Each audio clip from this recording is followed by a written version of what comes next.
Hello, everyone, and welcome back to the Tabletop Almanac. My name is Simon. I am your all things for this channel guy.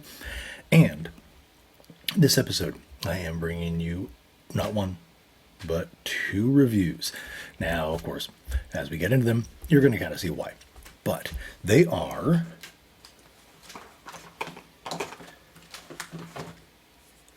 Those Dark Places and Pressure, both by Jonathan Hicks and published by Osprey Games. These are both provided for purpose of review, but all opinions herein are mine own, and nobody shall question otherwise or presume that I am making it up or, any of that stuff. These are my own thoughts. Okay. Both games, and the reason I'm reviewing both of them together, besides the fact that they have the same author and same, I don't know, what do you call it, graphic designer. There's got to be a credit here that I can specifically refer to. But it is, I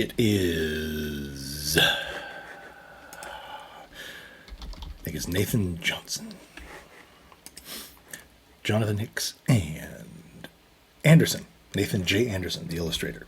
Okay, and I want to mention Nathan's name because graphically, visually, these are fantastic books. Okay, so they're not particularly thick, either of them, and there's a red and a blue theme for each. Now, being a fan of blue, I do lean a little more towards Pressure, but that being said, Those Dark Places came first, so we'll talk about it first. These are both industrial science fiction games, and the definition given for that and what we're sort of operating on is anything in the sort of maybe 80s, early 90s, and 70s vein. Hicks calls the 70s to 80s, but I think there are a few that would hit that early 90s kind of area.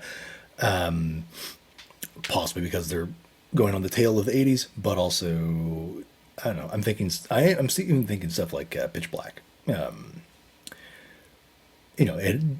It being more alien-y, it still has that like grittiness that they're looking to. So nothing is fancy. It's not the eye future like the Star Trek Kelvin universe where the entire bridge looks like Apple designed it, right?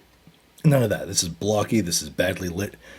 This is not cyberpunk, even though it does touch on some of the same themes with regards to corporate abuse and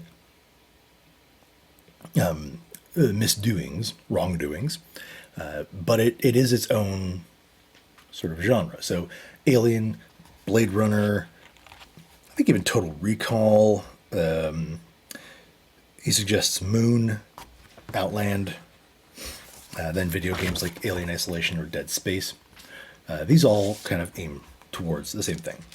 Now, you might have heard Jonathan Hicks' name recently, and he's connected with Alien Second Edition. Now, I'm quite positive that he is working on the new campaign for it, but also maybe working on the core book. No, don't quote me on that. I didn't look it up before starting recording, so I could be wrong. But if he is, that's great. I quite like both of these games. And let's talk about why. So first, the writing in both of them.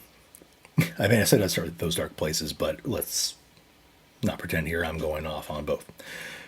The writing is very conversational. That works for some people. It doesn't work for other people. The way it's set up is that in both, you are being briefed by the narrator on what you're doing in each game. And references are made to your character sheets, but those are sort of dossiers and missions and things like that. And so there's a lot of sort of clever elements. Your case file is what it's called. So for the attributes charisma, agility, strength, and education. Case. And because of that, there's some fun parts where he will say something like, don't worry if the character on the sheet doesn't seem anything like you. Most people don't record this stuff accurately anyway. So hilarious. But for me, it works. I know some people do like it kind of not textbooky, but very manually. I can go either way. I don't find that he loses anything in the explanation by doing it like that. So that's great. That works. These are both very light games. Very light. Alien and Blade Runner, which would be, the genre equivalents from a different company, are crunchier, even though they're not particularly crunchy themselves. But what they do in a couple of different steps and a couple of different resolution methods, these do with sort of basic modifiers and a chart. So, depending on your taste, if you want a super light one that just has mechanics for when you need to adjudicate something, but not the rest of the time, then cool. This might be up your alley. The system is very straightforward. Roll a d6. That's it. Now add numbers, of course, because your target number is 7. Now you are going to, which of course 1 to 6, you're like, oh, how can I possibly get that? Well, you add your attribute. And then you might look at that and go, well, that's still not a lot to add to it. It seems like I'm going to fail more than I'm going to succeed. And I wouldn't worry about that necessarily, because being as light as it is, it does lend itself towards that. Only roll when you absolutely have to roll. So in those situations, yeah, there might be a good chance you will fail. But instead, you add something else. In those dark places, it's the equivalent of a skill. In pressure, it is a skill. In those dark places, and what I really like about it is he took the attitude of, so you're a space trawler, spaceship, something or other like that. You're a crew. Okay. Your skills come in aspect sort of form as helm officer, navigation officer, engineering officer, liaison officer, etc. So if resolution would involve one of those, you get to add a score in it to your die roll. Now that can be +2 if it is your primary position, and +1 if it's your secondary position. So if we look back at this, your case file is set up as taking 1, 2, 3, 4 and dividing them between those 4. So you'll have a 1, and you'll have a 2, and you'll have a 3, and you'll have a 4. And so now that d6 plus 4 plus 2 is now d6 plus 6. So that's a pretty good way to handle that. And I like that because sci-fi games or modern games, depending, can always get bogged down by, well, we got to cover every skill that's out there, and so all the sciences and all the engineerings and all the blah, blah, blah, blah. And by the end of it, you're like, well, all my points are spent everywhere, and I'm not good at anything. This is a narrative structure, so here you get to be good at something. Okay. Opposed rolls are roll higher than the other person, and you get a marginal success if you hit the target number dead on, and that is usually like a success with cost kind of thing. Most of the rest of the system is relatively, I wouldn't say it's straightforward, like I said before. I wouldn't say usual, because, everything is, well, not everything, but so many games are roll this plus this plus this. Okay. But you shouldn't have any trouble with it. And in fact, I would hazard to guess that he intended you to not have any trouble with it. Damage is applied to your strength score, which will go down, and as it goes down, you have to roll on a table. And I'm going to check. It might just be in pressure. That's interesting. I thought it would be in both. Oh, no. Oh, no, that's your pressure level. Never mind. So basically, you roll and you get taken down if you eventually get to 0 strength. The neat part about it is that weapons have a damage cap. So while you do roll a d6 to determine the damage, it is capped out by that number. So I don't have any problem with that. I do wonder if it could be not a static damage, but well, I guess you'd have to do a static damage if you weren't going to do it that way, because you don't want to necessarily be dropping everybody in one hit all the time. And this is a way to sort of still gauge it and still only keep a d6, right? You can walk around with this book in your bag and a 6-sided die, and you'll be walking down the Spark Street Mall and someone will walk up to you and say, hey, I want to play Those Dark Places. And you're like, well, here we are. And here we are. Or pressure, right? Okay. So Those Dark Places really does sort of focus more on the alien side of things. So this is the space truckers, not necessarily truckers, right? You could be out for all sorts of reasons, or the free trader kind of thing if you're a traveler fan. I'm going to move a bit so you can see the dark. There you go. Those dark places. Otherwise, you're just seeing those places. You're like, well, yeah, but... so it is about focusing on space exploration, the darker side of that, the pressure it can put on somebody. One of the things that he really drives home in all this is that no one is meant to be in space for very long. Not necessarily very long, but a long time. So space is unforgiving, space is brutal, space is harsh, space is just something that is not meant for us in a sense. So one of the ways that's done, I mentioned earlier when I got mixed up on my sort of critical damage tables, is pressure. And pressure, well, if you played Alien, then you know your stress track and how out of control that can sometimes get if you're playing it incorrectly, as I sometimes was.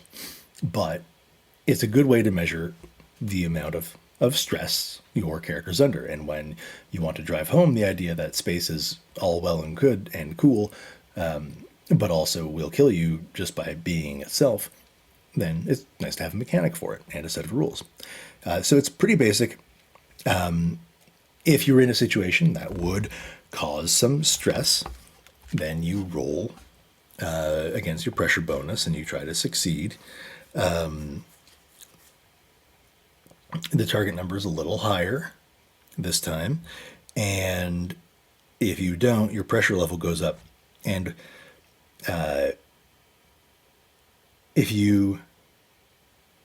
when your pressure level goes up, you roll a die, and the outcome may give you an episode, and an episode is a mental breakdown.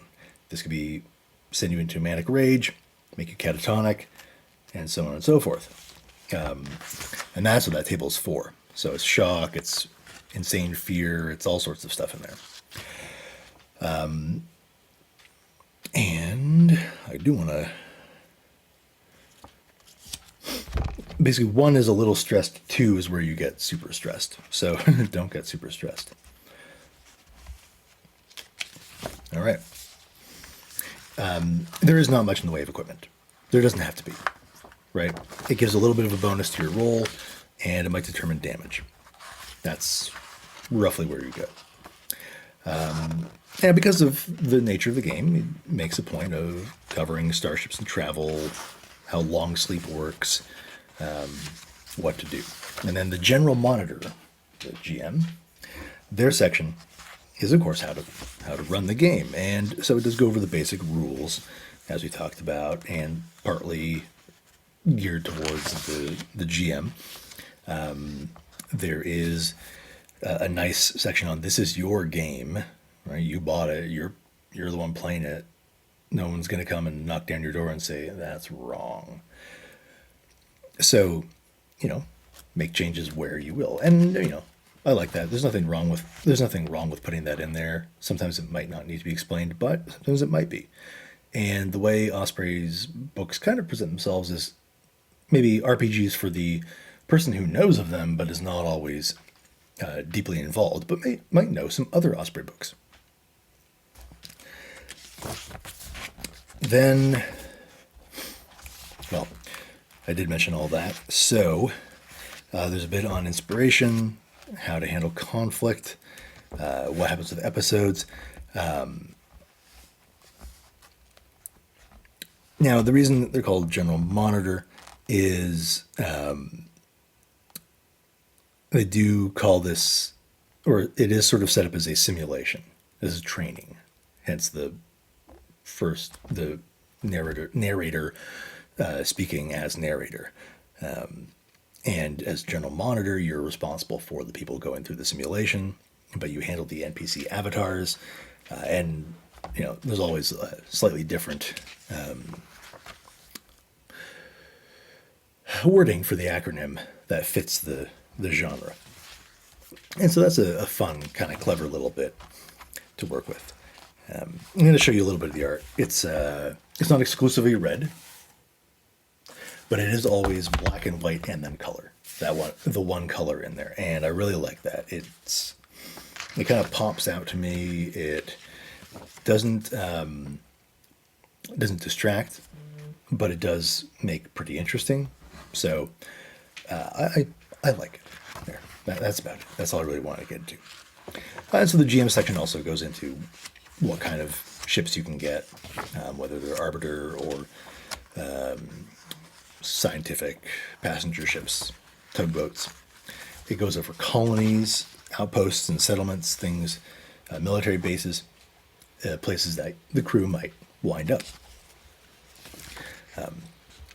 And then a handful of basic types of simulations that you could go through. Anything from industrial espionage to survey to mysterious deaths. Oh, there's also classified, which he can't tell you about. So reduce that handful by one. The setting is going to be pretty familiar if you are familiar with the genre. There are synthetics and AIs. They are either completely unable to act under their own agency, or they're able to act under their own agency with regards to doing what's best for their company. And that can cause all sorts of problems, as I saw in a recent Alien movie that I'm not going to name because that's spoilers, but I'm also not going to, because it's spoilers. And then it finishes with a short adventure, the Argent 3 Report. And it's about a mystery of a sudden reappearance of a research vessel. It covers covers everything you would need, the ship, what's happened, and so on and so forth. So that's those dark places. And I'm going to talk a bit about pressure now, and not a compare and contrast. I haven't done a whole list of bullet points, but we'll look at it through a slightly different eye, because pressure is different. It is its own thing. You do not need to have those dark places for it. You don't need to really do anything different.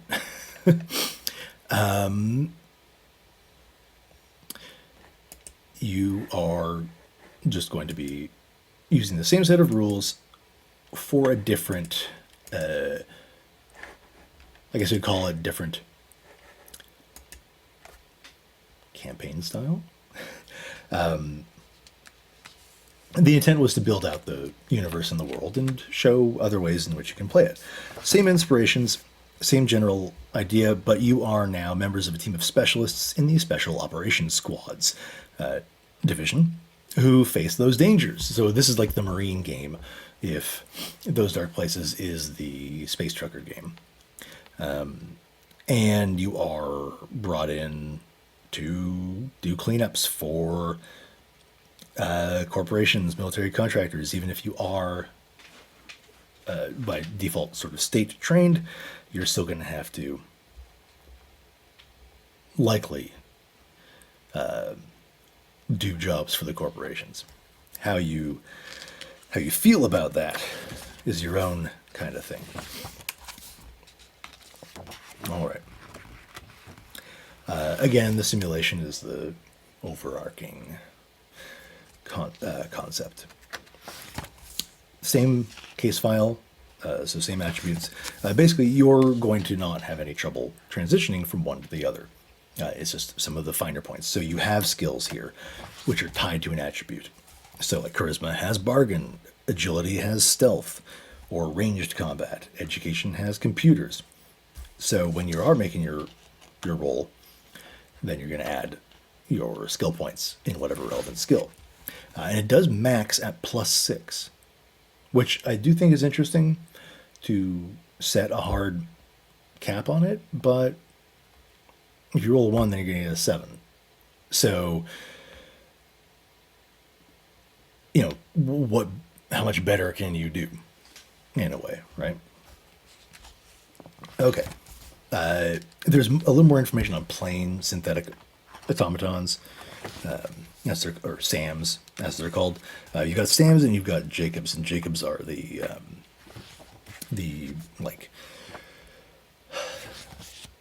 line work automatons kind of thing, or automata. He said automata, so we're gonna go with automata. Good advice on combat in space being a terrible idea, that you can shoot your way through the bulkhead when you're shooting at somebody and miss, or even hit. I feel there's a little bit more on combat in this, which is fine. It's meant to be that. And so there's a bigger list of weapons. Pressure is still a thing that comes up. Actually, one thing that I like is armor just negates damage if you make the right roll.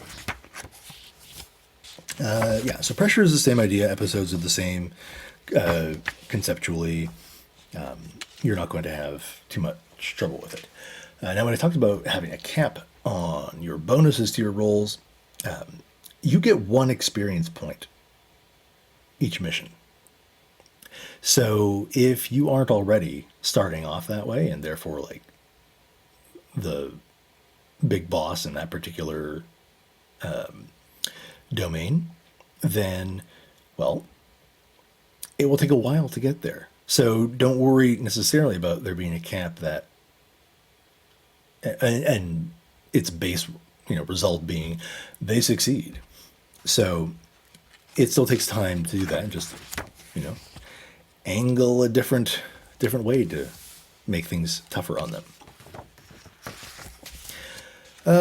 So there's a little more in terms of gear and things like that.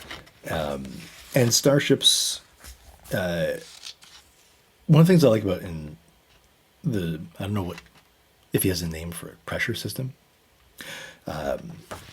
Starships, their statistics and the rules surrounding them are really simple.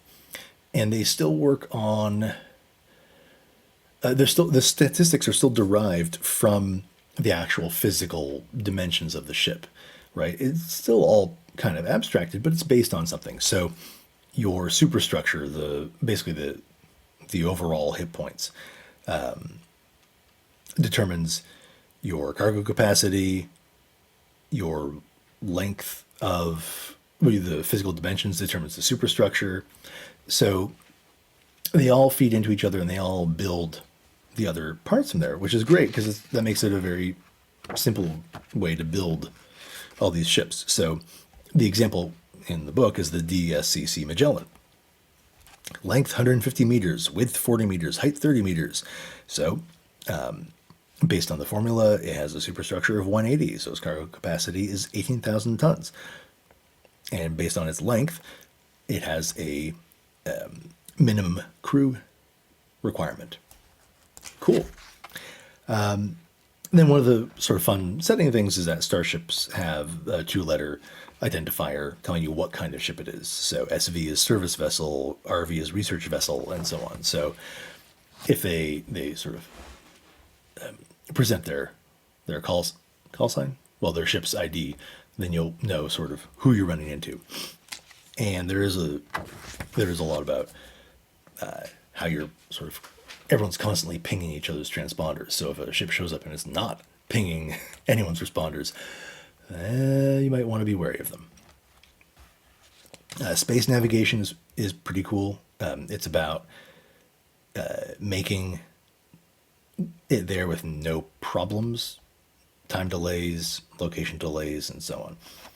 Again, still working off that roll a d6 and add stuff thing, but it's still a pretty clear and distinct system, and not just roll and, oh, you succeed. Well, no, based on these factors, other things can happen too. Starship combat is pretty cool, and I don't know if I ever, for whatever reason, thought about what a mass driver or mass driver cannon might be, but I read this, and for the first time I was like, oh, right, that makes a lot of sense. It's something that drives mass. Now, I'm, being a bit annoyed about that, but it's a Gauss gun, and it fires balls of explosive alloy. Yeah, so it shoots stuff. So you only have the two weapons, really, mass driver cannons and missiles. And that's great. That's perfect. You don't need much more than that. Some of the other stuff about starships is nice. The idea that there is no mass manufacture of starships, and so everyone is unique in some fashion or another. There's no like, here is the Viper line, here's a Constellation class. This is the Magellan, and it looks like this. It very much likes to equate it with Age of Sail sort of combat and stuff. But it even extends a little bit towards there. I know there are different kinds of ships in the Age of Sail, but you're still going to have a very unique-ish vessel. NPCs are super easy to build in this. They get a case file. Case files are not big to begin with, so that's about it. And there's some great sample ones there. Because you're a member of this special operations team, there is a bit of new setting material about some of the antagonists you might run into, whether they're rogue AIs, anti-establishment groups, or alien creatures.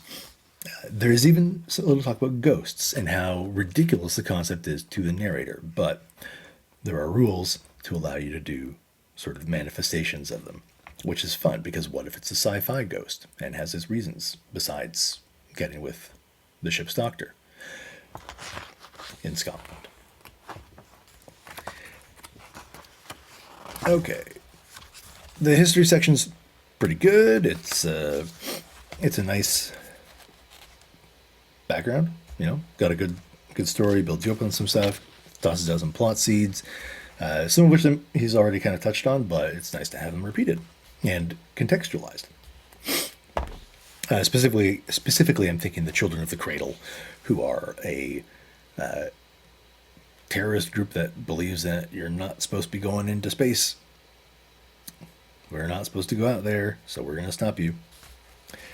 There's information on the corporations of the time, other organizations, like criminal organizations, etc. A little bit about Earth, cybernetics, which is interesting, that they're banned in deep space because people can't fix them as easily.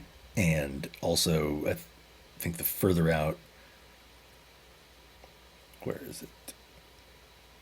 Okay, I got some idea in my head about the how deep in space you are can affect them, but let's forget about that. But it's very basic, and it's just modifications to the body, which give you bonuses to the rolls.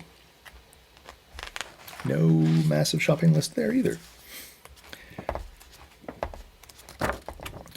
And the Foster report is a simulation that closes it out. It's a nice little base located scenario to give you a sense of how it all works. The two scenarios, I'm not necessarily the hugest fan of having sample scenarios in core books, but since these are basically it, I can excuse that. Especially because if it does show you the system and the setting strongly and specifically, then that is a whole other story, right? It's meant to showcase the rules and where you're playing. I'm not a fan when it's a more, not generic, but more toolkitty thing. Like if D&D had a sample adventure in one of the books, or the player's handbook, then I would be a little annoyed that it wasn't in the Dungeon Master's Guide, or even the Monster Manual, depending. So that's where I'm coming at from this. So I like that there are sample adventures in these, and I like the games. They are very straightforward, very easy to read, fun to read, and not all that complicated. If you are feeling a bit bogged down by overly complex or crunchy sci-fi games, you could do yourself well by checking out Those Dark Places and Pressure. The longevity is probably still there. That's my only one thing about some rules light ones is, where do I get my serotonin hit of, oh, I have this power now, or oh, I got this skill up to this thing, right? But that's a group by group thing, so nothing to do with the game itself. So Those Dark Places and Pressure, Osprey Games by Jonathan Hicks, Nathan Anderson, illustrator. I got his name right that time. Check them out. They are pretty darn good. I'll see you next time with more reviews on the Tabletop Almanac.